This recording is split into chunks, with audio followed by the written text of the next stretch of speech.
Благодарам. Почитувам Ковачевски. За тоа кој е воспитан, а кој не е воспитан, народот ќе каже. И затоа ние ве повикуваме.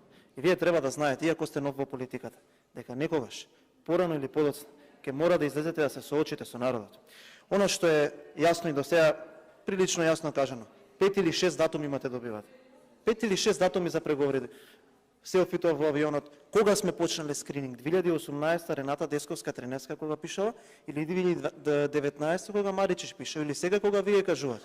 Од аспект на тоа што беше кажано на оваа говорница, Ковачевски, тоа беа зборови на народот.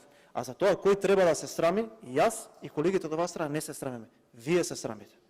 Ти треба да се срамиш за тоа што го направи на оваа држава, затоа што застана спротивно на интересите на народот и тогаш кога знаеше дека 73% од народот не го поддржува тоа што го правите ти и таа група на луѓе кои што се околу тебе.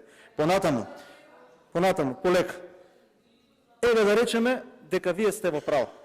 Еве да речеме дека ова е историски успех, дека ова што се случи е неповторливо, дека ваква радост одамна не била доживеана во Република Македонија, дека готово пред портите на рајот се отворени, дека од утре ќе почнат да доаѓаат инвестиции и народот да живее подобро.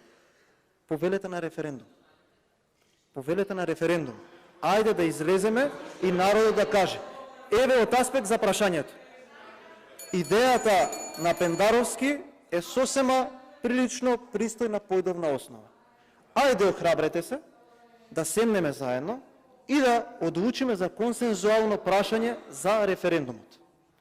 Да направиме консензус за едничко прашање и да излеземе и да се соочиме со народот. Па да видиме дали вашиот историски успех, дали вашиот успех кој што е неповторлив, го поддржува народот.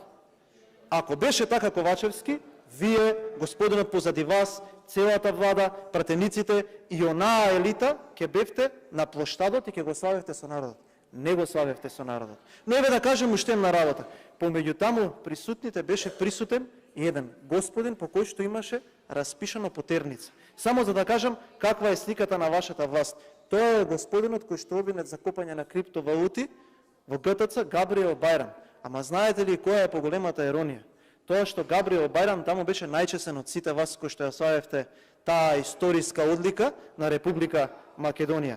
Затоа уште еднаш ќе ви кажам, можете да заобиколувате, да фаќате слаломи, да се правите дека сте кој знае какви херои на денешницата на Република Македонија, ама народот знае.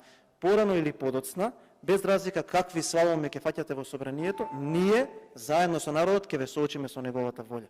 Тогаш вие ќе го имате историски највисокиот пораз кој што некогаш го доживеал било која политичка партија. Не сум задоволен од одговорот и немам дополнително прашање.